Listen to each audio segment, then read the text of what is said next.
Hey there, wealth builders. You're listening to show number 2 of the Real Estate CPA podcast. I'm your host, Brandon Hall, and my whole goal is to help you understand the world of finance, accounting, and taxes so that your real estate investments and businesses can be run more efficiently and profitably than they ever have before.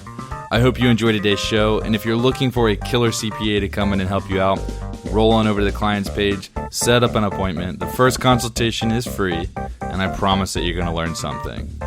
Let's do it.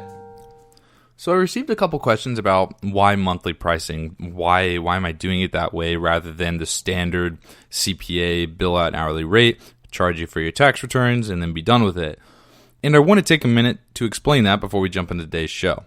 Over the past couple of years, I've realized that clients really want that ongoing touch with their advisor. They don't want to just drop off tax returns at the end of the year and maybe have a semi-annual check-in. They really want that constant contact. And so I've kind of changed my model around to reflect the monthly need or the constant touch that a lot of clients really do want. And there are plenty of benefits. It more accurately reflects the value that I'm bringing to the table, because now it's not just the only value that I bring is preparing a tax return. It's actually throughout the year, the constant advisory services. That's what I'm really bringing to the table. And that's really where the money is to be saved from a tax perspective, or to be made from a business perspective, is that ongoing business advisory.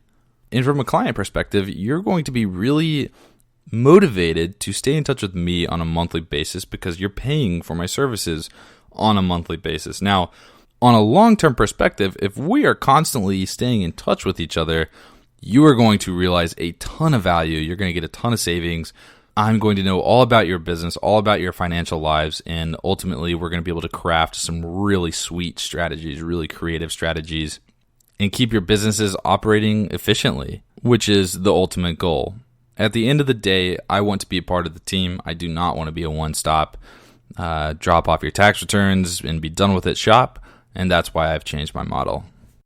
So there are a lot of success stories out there on Airbnb. People getting 40% returns annually on their rentals, something that they could definitely not get on a long-term lease, which is totally awesome. I mean, I've started looking into Airbnb for my own rentals because the returns are sweet, even if the tax liability increases. The big problem with Airbnb rentals is that if you don't structure it appropriately, you could end up paying self-employment taxes on your rental income because the IRS could deem this Airbnb rental to actually be an active trade or business that is generating earned or self-employment income. So first, it's important to understand when you actually have to report rental income. You only have to report rental income if you rent the house for over 14 days per year. So if you have a primary residence and you rent out one room for less than 14 days, you don't have to report the income. It's tax-free. You just keep it and you call it a day. On the other hand, if you do rent it out for more than 14 days, either your primary residence or your rental property, then the next question is it qualified as a passive activity, a passive rental activity, or is it an active trade or business? Generally speaking, you report rental income and rental activities on Schedule E.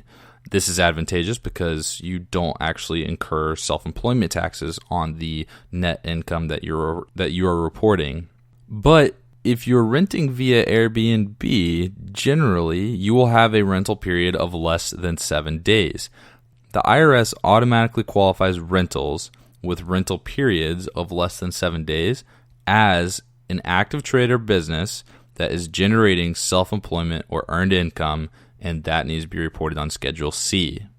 The big kicker here is that if this is you, your income, your net income, is now subject to self-employment taxes, which is an additional 15.3% rate. This can be catastrophic for people that do not plan in advance and understand the full impact of Airbnb. Of course, we can also strategize. So if your average rental period is over 7 days, but less than 30 days, which if you weren't in the first category, you're definitely probably in this one with Airbnb, you need to not perform substantial services. Substantial services are like maid services, providing breakfast, cleaning services, basically anything that a hotel would do, you do not want to do. Otherwise, your rental income, your net income, will be reported on Schedule C, and subject to that 15.3% self-employment tax rate. So again, if your rental period is between 7 days and 30 days and you perform substantial services, it's going to be reported on Schedule C. The net income is going to be subject to self-employment taxes. Not a good deal. Now, obviously, the simplest way to avoid all of this is to simply have a rental period that is greater than 30 days.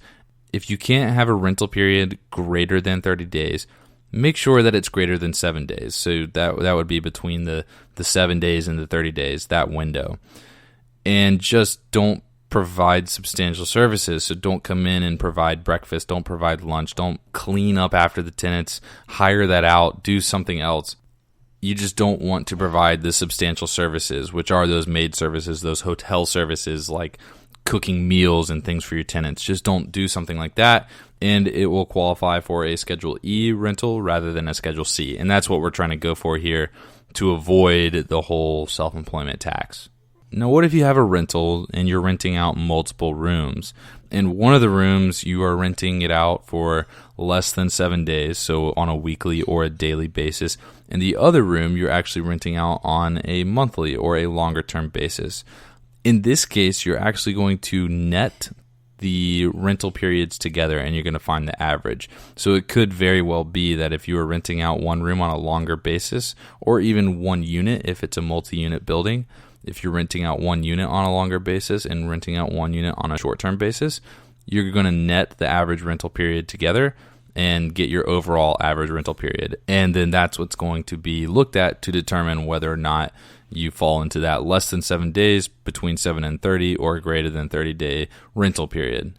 So this is honestly one of the most unknown, I would say, issues with Airbnb rentals. And I think that Airbnb actually has a couple articles about this, and they do a decently good job. But I mean, people don't necessarily go and read Airbnb blog. They just download the app and they get started renting, and they don't really consider the potential tax impacts of the income that they're generating. They just think that it's a long-term rental. So if this is you, or if you know anybody that is kind of in this situation, please either send them to this podcast or at least advise them on the rules of that whole 7, 30, or greater days, because it is serious and that 15.3% tax can really come back to bite you. We want to avoid that, and we can avoid it by strategically planning. So it's not the end of the world.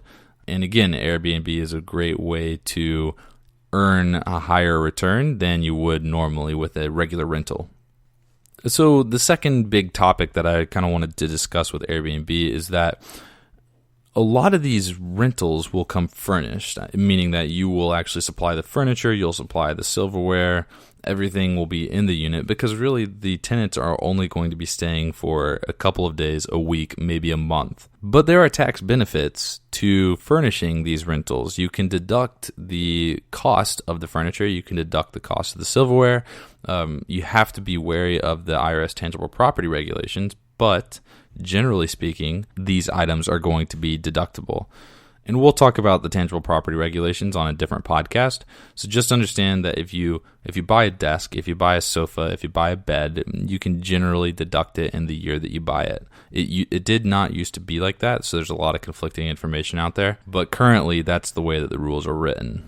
So this can actually be really beneficial, especially from a tax planning standpoint, because let's assume that your Airbnb is absolutely crushing it. You're doing a really good job. You're earning super high returns, but the depreciation, the expenses are not covering that income, and you're going to show a pretty significant income come tax time. And obviously, we want to minimize the tax liability that this Airbnb is creating through feasible strategies. So one way to do this is to upgrade the furnishings. You could potentially buy better furniture, buy better fixtures, upgrade or repair, mend the structure as a whole. And what this is going to do is provide you with tax write-offs. Now, I always suggest you do this in a feasible manner. So don't just start blowing money left and right. You need to strategically think about everything.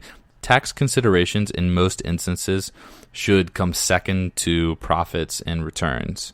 So we want to focus on our returns first, taxes second. If you're going to go buy a really old piece of oak furniture that could be valued at a couple $1,000s, you really have to ask yourself, is it worth it from a tax perspective? What am I going to do with this furniture? Is it going to earn me a higher rental rate? If not, am I going to eventually use this furniture in my personal life? If not, why am I buying this furniture? Sure, you might get a discount because your tax savings essentially serves as a discount, but at the end of the day, what are you really saving? You're not really benefiting from this. You're probably actually spending more money than you would have otherwise paid in taxes. So those are kind of the things that I like to walk my clients through whenever they're upgrading a unit, whether it be Airbnb or just a regular rental property, is always understand the feasibility of whatever you're doing. And the last thing that I want to touch on with Airbnb rentals today is that at the end of the year, Airbnb will send you a 1099 miscellaneous. This is the same type of form that you would send a contractor for services or for work that they performed on your rental or in your business. Basically, what it's doing is reporting the rental income that they've paid you. But you'll notice that they don't generally report it as rents. They actually report it as other income, because what they're doing is saying you have to go figure out whether it's rental income or whether it's self-employment income subject to the self-employment taxes. So if you get this form or you've gotten this form in the past, first, you have to report the income somewhere. It needs to be either on Schedule E or on Schedule C. Second, if you haven't reported the income, go back and amend your tax returns, because you really need to do that. The IRS gets a notification with 1099, so they're expecting to see some form of income on your tax returns. They're expecting that income to match. And at the end of the day, if you're really just not sure how to report it, there's a lot of information on the IRS website. There's a lot of information with tax court cases in the IRS code. If you don't read all that, then come hire a CPA. That's what we're here for. That's what we do. We help you figure out the tax code. We help you account for everything. And that pretty much wraps up today's podcast. Airbnb rentals can be awesome from a real estate return perspective, but you need to be really careful with the strategy of your Airbnb, with the average stay, with what repairs you're doing, what improvements you're doing, what furnishings you're putting in the rental. And you just need to make sure that you have a tax strategy in place that you've gone over with an advisor. That way you completely understand what the impact is going to be at year end. All right, well, thank you very much for listening. If you have any feedback or you would like to ask a question or potentially suggest a show topic, feel free to email me at contact@realestateCPA.com.